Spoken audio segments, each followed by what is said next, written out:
تو ایسا ہوتا ہے کہ ہمیں اپنے بچوں کے، اپنے رشتہ داروں کے برتھ ڈے یا ان کی پیدائشی دن یاد نہیں ہوتے، لیکن حضور اکرم صلی اللہ تعالیٰ علیہ وسلم جس دن اس کائنات میں تشریف لائے وہ بچے بچے کو یاد ہے، اور یہ چلتا رہے گا۔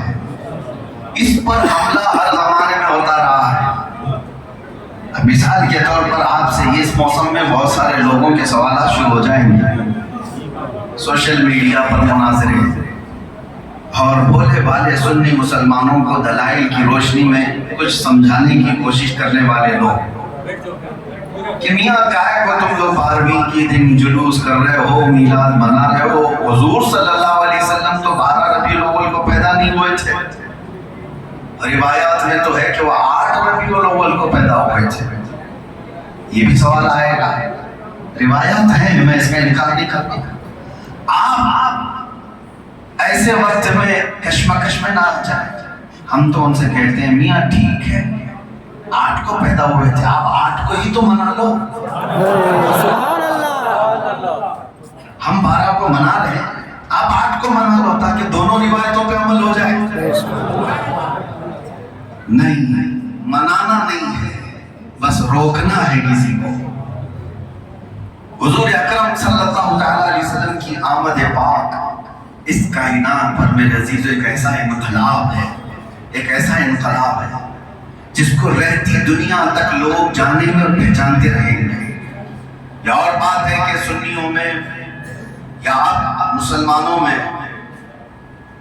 حضور اکرم صلی اللہ تعالیٰ علیہ وسلم کے اس انقلاب کو اس طرح سے محسوس کرنا لوگوں نے چھوڑ دیا۔ غیر مسلم آج بھی اس کو محسوس کرتے ہیں۔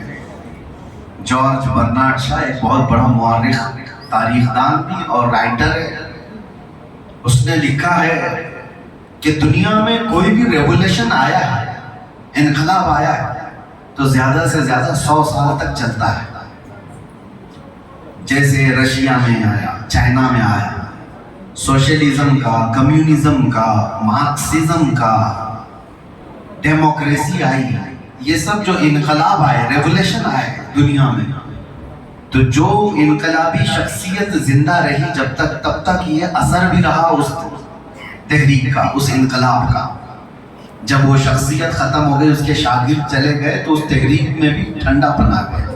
دنیا میں ایسا ہوا ہے، لیکن وہ شخص کہتا ہے جارج برنارڈ شاہ، میں نے ایک انقلاب ایسا دیکھا ہے جو مکہ سے نکل کر مدینے آیا اور پوری دنیا میں پھیلا۔ انقلاب لانے والے محمد رسول اللہ، سبحان اللہ، پھیلانے والے ان کے عظیم شاگرد صحابہ تھے۔ اور وہ کہتا ہے وہ تو انتقال کر گئے، ان کے شاگرد بھی انتقال کر گئے، 100 سال کیا 200 300 400 500 نہیں 1400 ہو گئے، لیکن یہ تحریک ٹھنڈی ہی نہیں ہوتی، انقلاب ٹھنڈا نہیں ہوتا۔ اس کے اندر ٹھنڈا پن کیوں نہیں آتا؟ دنیا کے انقلاب میں اور اس انقلاب میں بہت بڑا فرق ہے۔ دنیا نے اپنے وقت کے حالات کے لیے محسوس کیا کوئی چیز تو وہ اپنا ایک انقلاب لائے۔ کہیں سوشلزم کی ضرورت تھی تو کسی نے سوشلزم کا ایک نعرہ لگایا، کہیں کسی نے کمیونزم کا نعرہ لگایا، کہیں کسی نے ڈیموکریسی کا نعرہ لگایا، لیکن رسول اللہ صلی اللہ علیہ وسلم صرف اپنے وقت کے حالات کو دیکھ کر کے اسلام کا یہ نظام نہیں پیش فرمایا، بلکہ قیامت تک آنے والے حالات کو دیکھ کر کے نظام پیش کیا تھا۔ اس لیے اسلام ہر دور میں نیا رہے گا، ہر دور میں نیا رہے گا، اور قیامت تک اسلام پرانا نہیں ہو سکتا۔ آپ مجھے بتاؤ، بچپن سے نماز پڑھنے والے لوگ اب بوڑھے ہو گئے ہوں، کبھی امام صاحب سے آ کر کے آپ نے کہا کہ امام صاحب ہر رکعت میں سورہ فاتحہ ہی کیوں پڑھتے ہو؟ برسوں سے سن رہے ہیں ہم، کچھ نیا پڑھو، کچھ نیا تو پڑھو۔ نہیں، کوئی نہیں کہتا، اور اگر امام ایسی غلطی کر بھی گیا کچھ نیا پڑھنے کی تو سب اسے ٹھیک کر دیں۔ کیا آپ نیا کیوں پڑھ رہے ہو؟ وہی پڑھو جو اسلام میں اللہ کے رسول نے پڑھا ہے۔ دین اسلام ہمیشہ ایک لذت دیتا ہے، نئے پن کی جدت ہے اس کے اندر، اور یہ قیامت تک کے لیے بنا ہوا دین ہے۔ اور اس کے لیے کچھ ایسی بھی چیزیں ہیں میرے عزیزو حضور اکرم صلی اللہ علیہ وسلم کے زمانے میں جو حالات پیش آئے تھے وہ حالات ہر زمانے میں آتے رہیں گے.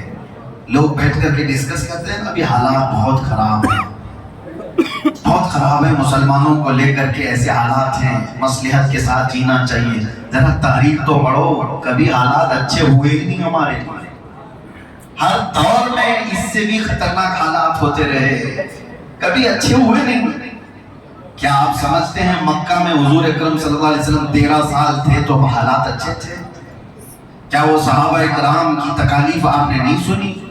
بلال حبشی کے پیروں میں رسی ڈال کر کے بدماش نوجوان کھینچا کرتے تھے، گرم ریت پر انہیں سلا کر ان کے سینے پر گرم سل رکھ دینا. زید بن دسنا ایک صحابی ہیں جن کے ناک، کان، آنکھ، ہونٹ اور سب کچھ کاٹ دیا گیا تھا، ناخنوں کو پکڑ سے کھینچ دیا گیا تھا. یہ وہ 13 سال مکہ کے گزرے جو موب لنچنگ میں عمار بن یاسر کو آگ میں جلا رہے تھے، خباب بن الارت کو سولی پر چڑھا رہے تھے، اور ہجرت کر کے جانے کے بعد مدینہ طیبہ کیا اس وقت حالات اچھے ہو گئے تھے؟ حضور کے ہجرت کر کے جانے کے بعد جنگ بدر ہوئی، جنگ احد ہوئی، جنگ خندق ہوئی، جنگ تبوک ہوئی، اور جتنی جنگیں ہوئی 17 جنگیں میرے آقا صلی اللہ علیہ وسلم جس میں شریک رہے وہ سب مدینے جانے کے بعد.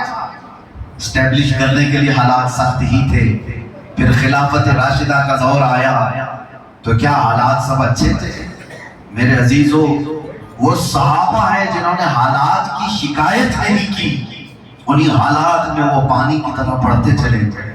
ان کا عزم تھا، ان کا حوصلہ تھا کہ اگر رسول اللہ صلی اللہ علیہ وسلم کی محبت ہمارے ساتھ ہے تو پھر دنیا کی ہر طاقت سے ہم ڈٹ کر کے مقابلہ کریں.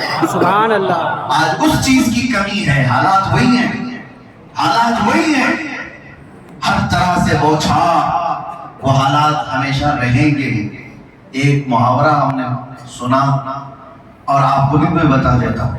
کوئی اگر یہ سوچے روڈ پورے خالی ہو جائے تب میں گاڑی چلانا سیکھوں گا، ایسا نہیں ہوتا. ٹریفک میں ہی گاڑی چلانا سیکھو، ٹریفک کے اندر ہی گاڑی چلانا سیکھ سکتے ہو تو سیکھ لو. پورے گاڑیوں کے ختم ہونے کا انتظار کرنا ہے تو پھر سیکھا ہی کیا تم نے؟ حالات اسی طرح کے رہیں گے. ان حالات میں حضور کی محبت کا اعلان کر کے جاؤ. سبحان اللہ. گھر کی 4 دیواری میں سارے زمانہ خالی ہو جانے کے بعد اگر تم نعرے لگا کر کے جا رہے ہو تو کیا ہی کام کیا تم نے؟ ان حالات کے ساتھ ہی ایک زمانہ چلتا رہے گا. خلافت کے بعد جتنے زمانے آئے، کیا کربلا کے حالات نہیں آپ کو پتا ہے؟ کربلا کے بعد بھی اہل بیت اطہار کے ساتھ جو معاملات ہوئے، سیدنا زید شہید، امام موسیٰ کاظم، سیدنا محمد بن حسن عسکری، یہ اہل بیت کے وہ عظیم امام ہیں. امام موسیٰ کاظم کو 7 سال تک جیل میں ایسا رکھا گیا تھا کہ انہوں نے سورج بھی نہیں دیکھا تھا. محمد بن حسن عسکری کو 20 سال تک رکھا تھا بادشاہوں نے اور زہر دے کر کے مارا تھا. حالات تو اسی طرح کے تھے. آپ مجھے بتاؤ اپنے دور میں کیا اتنے سخت حالات آپ نے دیکھے؟ اتنے سخت حالات نہیں دیکھے. ابھی میاں ابھی تم آزاد ہو، ابھی تم اذانیں سن رہے ہو، ابھی تم نمازیں پڑھ رہے ہو کھلے عام. یہ تو اپنے لوگوں کی چربی کی وجہ سے جو دین پر عمل نہیں کرنا چاہتے، ورنہ کوئی تلوار لے کر تمہاری گردن پہ ابھی کھڑا نہیں ہے. وہ عظیم لوگ تھے، اس سے زیادہ سخت حالات ان کے ساتھ تھے. بغداد کے وہ حالات آپ کو میں بتاؤں، تتاریوں نے ایسا حملہ کیا تھا کہ پورے بغداد کی زمین خون سے نہا گئی تھی. دریائے دجلہ کو لال کر دیا گیا تھا مسلمانوں کے خون سے. تاریخ آپ پڑھ کر کے دیکھو، تتاریوں نے مسلمانوں کی کھوپڑیوں سے مینار بنایا تھا، پوری عمارت بنا دی تھی کھوپڑیوں سے. اور اس دور میں تتاری بادشاہ کی بیٹی اپنے مصاحبین کے ساتھ بغداد کی گلی میں چل رہی ہے، سناٹا طاری ہے، لاشوں کی بدبو پھیلی ہوئی ہے، کوئی کہیں سے مسلمانوں کے چہرے نظر نہیں آ رہے.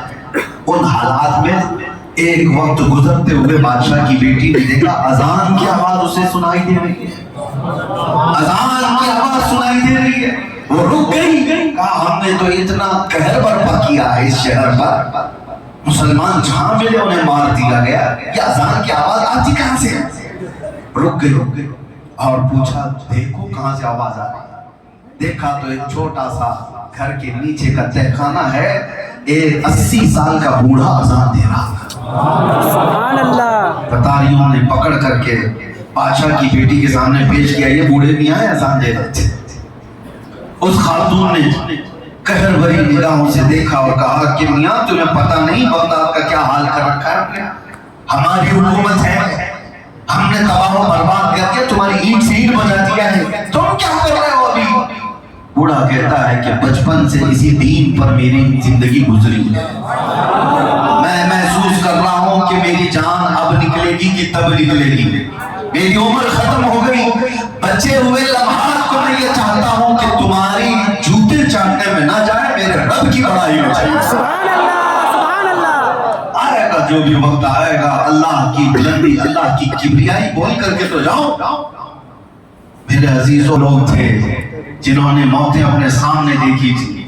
اور آپ کو پتہ ہے ترکی جب خلافت عثمانیہ کا دور ختم کر دیا گیا تھا, اس کے بعد وہاں پر ایک مغربی تہذیب کے دل دادا حکومت آئے. سن 1920 کے بعد کی بات بتا رہا ہوں. 650 سال ترکی میں خلافت عثمانیہ قائم رہی.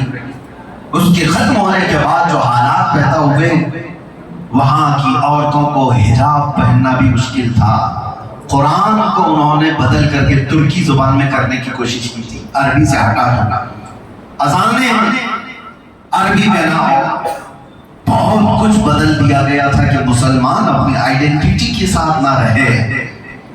لیکن ایک تاریخ وہ بھی ہے کہ وہاں کے ایک پارلیمنٹ کے اندر جب یہ بحث چل رہی تھی تو اذان کے متعلق کچھ غیور ایسے بھی تھے جو وہیں کھڑے ہوئے اور اذان دینے لگے.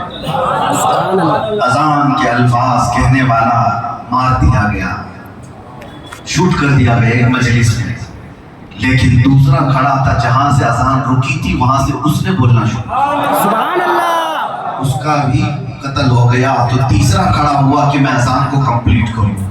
ایک اذان کو مکمل کرنے کے لیے 9 لوگوں کی موت ہوئی تھی, 9 لوگوں کے قتل کے بعد, لیکن انہوں نے اذان مکمل کر کے رکھا.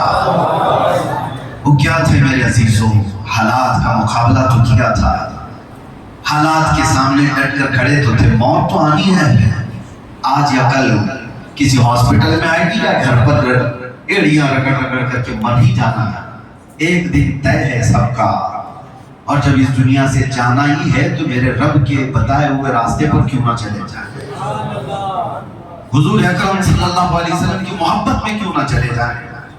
بس یہ کچھ تمہیدی باتیں تھیں جو مجھے آپ کے سامنے عرض کرنے تھے. آج کے حالات پر یہ سمجھ کر کے چلو کہ چاند پر بھی گہن لگتا ہے لیکن وہ ہمیشہ کا نہیں ہوتا, سورج پر بھی گہن لگتا ہے لیکن وہ ہمیشہ کا نہیں ہوتا. جب گہن چھڑ جاتا ہے تو چاند پھر آب و تاب کے ساتھ چمکتا ہے. آج اس امت پر, اس جماعت پر گہن لگا ہوا ہے اور لوگ یہ سمجھ رہے ہیں کہ ٹوٹ کر بکھر گئے. اس گہن کے چھٹنے کی دیر ہے, اور جس دیر یہ گہن چھٹ جائے گا امت مصطفیٰ ہی پوری دنیا میں آب و تاب کے ساتھ چمکتی ہوئی نظر آئے گا. اور وہ گہن ہے